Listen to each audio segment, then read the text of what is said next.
Plague doctors were supposed to save lives during history's deadliest plagues, but instead some used the chaos and death around them as the perfect cover to become history's most prolific serial killers. The bubonic plague did not just kill millions of people, it created a world where murder was easy, oversight was non-existent, and anyone with the iconic beaked plague doctor mask could walk into a dying person's home, do whatever they wanted, and walk out without a single question asked. The profession of plague doctor was not just a medical role. For some, it was the ultimate criminal disguise. To understand how this happened, you first need to understand what a plague doctor actually was, because the reality is far stranger and far darker than most people realize. When the Black Death first swept across Western Europe in 1348, it killed somewhere between a third and a half of everyone in Europe. A third to a half. Entire towns were emptied, bodies piled in the streets faster than they could be buried, and the physicians of the day, the trained doctors, the ones who were supposed to help, they ran. The medieval surgeon Guy de Chauliac wrote that physicians felt, and this is a direct quote, useless and ashamed, inasmuch as they did not dare visit the sick for fear of infection. So cities faced a brutal problem. People were dying by the thousands and no one would treat them. The solution was to hire plague doctors, physicians contracted by city governments to treat the infected regardless of income, especially the poor who couldn't afford their own care. It sounds noble on paper, but here's the thing. These weren't elite physicians volunteering out of duty. In many cases, they were the exact opposite. They were volunteers with no medical training whatsoever, second-rate doctors who couldn't find work anywhere else, young physicians just starting out who had no reputation to protect. In France and the Netherlands, they were openly referred to as empirics, which was a polite way of saying they were making it up as they went along.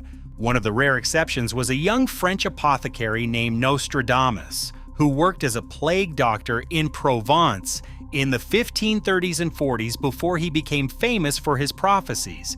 He actually developed relatively progressive methods, emphasizing fresh air and clean water rather than the standard treatments of the day. His example shows just how low the bar was. The man, later known for mystical predictions, was considered an unusually competent plague doctor. That tells you something. Their treatments range from the bizarre to the genuinely horrific. Bloodletting, lancing buboes, covering patients in mercury, placing live frogs on open sores. The dominant medical theory of the era held that disease was spread by bad air, miasma theory, which is exactly why plague doctors stuffed their beaked masks with aromatic herbs and flowers, believing the scent would filter out the corrupted air before they breathed it in. They weren't being theatrical. They genuinely thought it would protect them. These plague doctors rarely cured anyone. Their primary function, when they were doing their jobs honestly, was to record death tolls and compile demographic data. They counted the dead, witnessed wills, signed death certificates, and had total, unsupervised access to the dying and their families.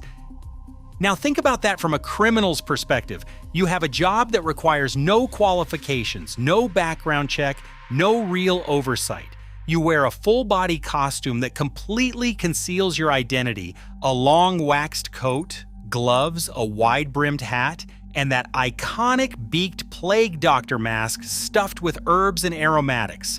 That beaked mask, by the way, is not from the Black Death at all. The French physician who designed it, Charles Delorme, created it in 1619, nearly 3 centuries after the plague of 1348, and it spread during the later plague outbreaks that kept returning to Europe.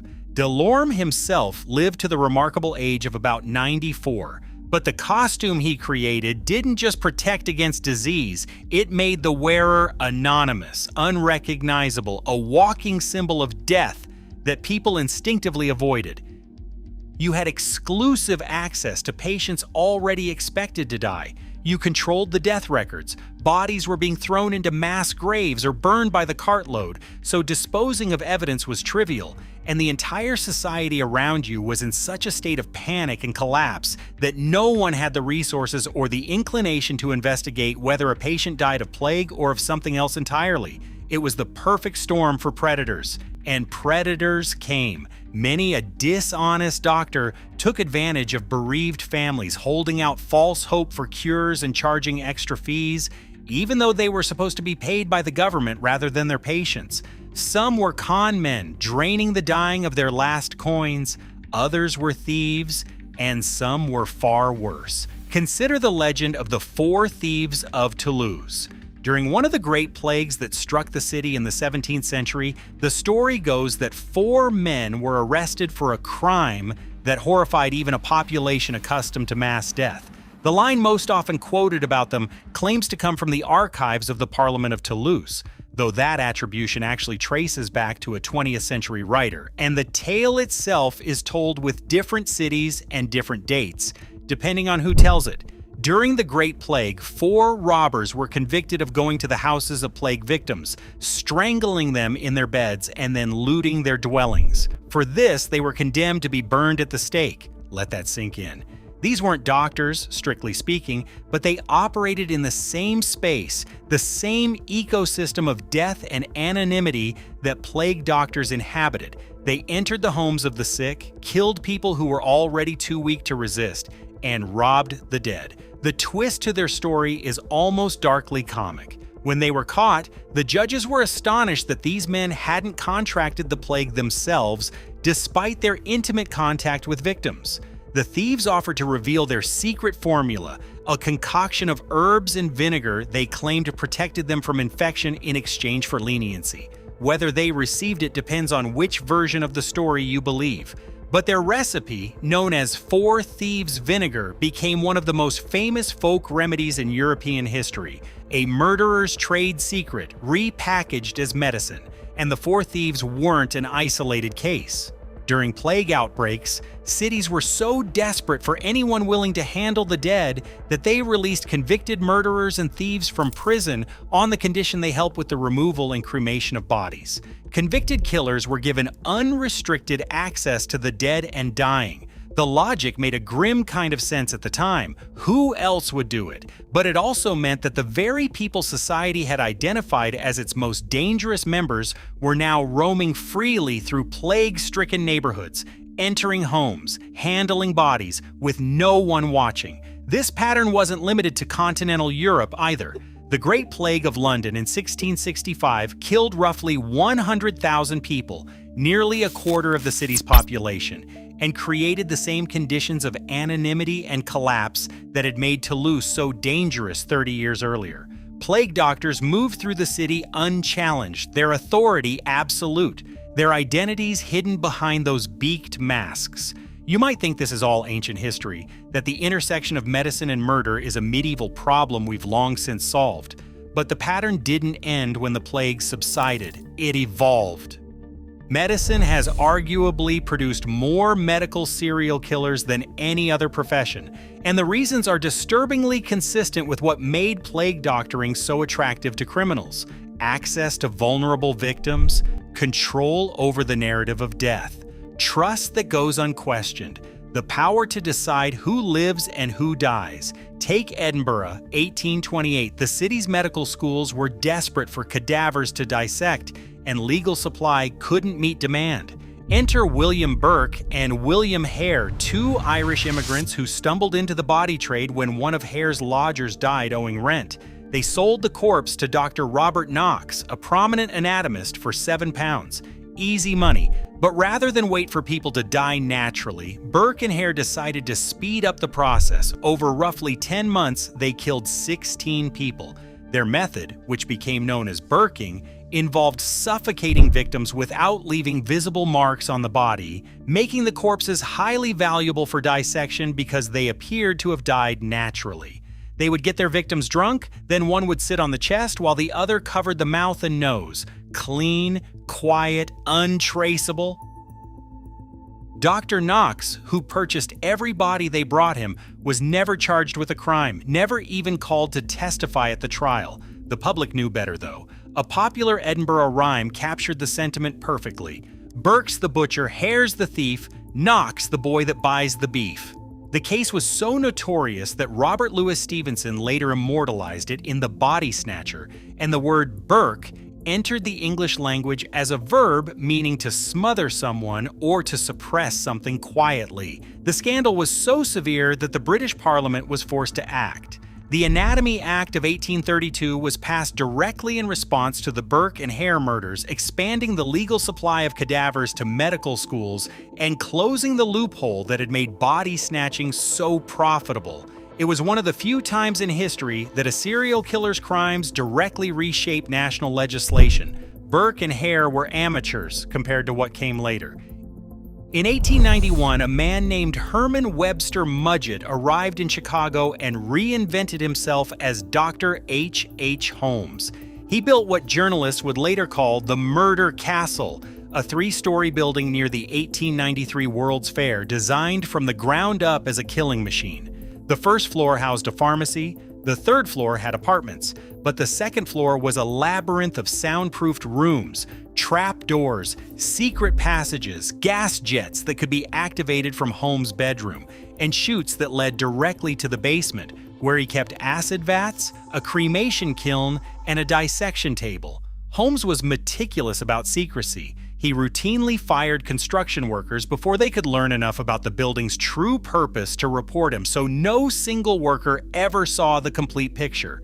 He lured victims into his building, killed them, and then either cremated their remains or sold their skeletons to medical schools, the same medical schools that had created the demand Burke and Hare once supplied. Holmes himself reportedly said, "I was born with the devil in me. I could not help the fact that I was a murderer. No more than the poet can help the inspiration to sing." Modern historians have pushed back on some of the more sensational claims about Holmes. Author Adam Selzer, who wrote an extensively researched biography, estimates that the confirmed victim count is closer to 9 rather than the wildly inflated figure of 133 that tabloids of the era popularized. Much of the mythology around the murder castle grew from ineffective police investigation and the hyperbolic yellow journalism of the 1890s. But even the conservative estimate marks Holmes as a healthcare serial killer who used his medical credentials as both a lure and a shield. The pattern continued into the 20th century with perhaps its most chilling example. Marcel Petiot was a licensed French physician who, during the Nazi occupation of Paris, devised a scheme of almost incomprehensible cruelty. He created a fake escape network under the alias Dr. Eugene, claiming he could smuggle Jews and others targeted by the Gestapo out of France to South America via Portugal, for a large fee, of course. Victims arrived at his home at 21 Rue Le Sueur in Paris, carrying their valuables, ready to flee. Petiot told them they needed vaccinations before traveling, then injected them with poison.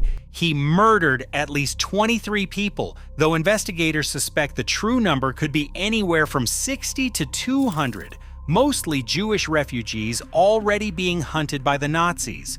When investigators discovered the remains in his basement in 1944, Petiot initially convinced them he was a member of the French resistance, and that the bodies belonged to Nazi collaborators. He escaped and went into hiding. And here's the detail that sounds like it belongs in a novel.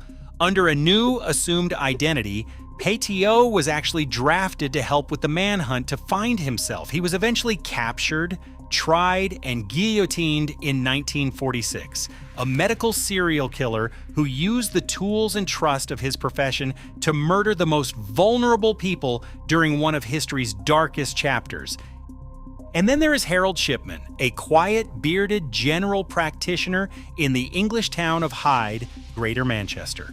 Between 1975 and 1998, Shipman killed approximately 250 of his patients, most of them elderly women living alone. He administered lethal doses of diamorphine, pharmaceutical-grade heroin, signed the death certificates himself, and went about his day. 250 victims over 30 years. That makes Shipman one of the most prolific medical serial killers in recorded history in any category, and he did it all while being a trusted family doctor that his patients adored. Convicted of 15 murders in 2000, he died by suicide in prison in 2004. To this day, he remains the only doctor in the history of British medicine found guilty of murdering his patients. The only one convicted, anyway. Research into medical serial killers reveals that 72% of these murders take place in hospital settings, 20% in nursing homes, and 6% in the victims' homes. More than half involve lethal injection of some kind.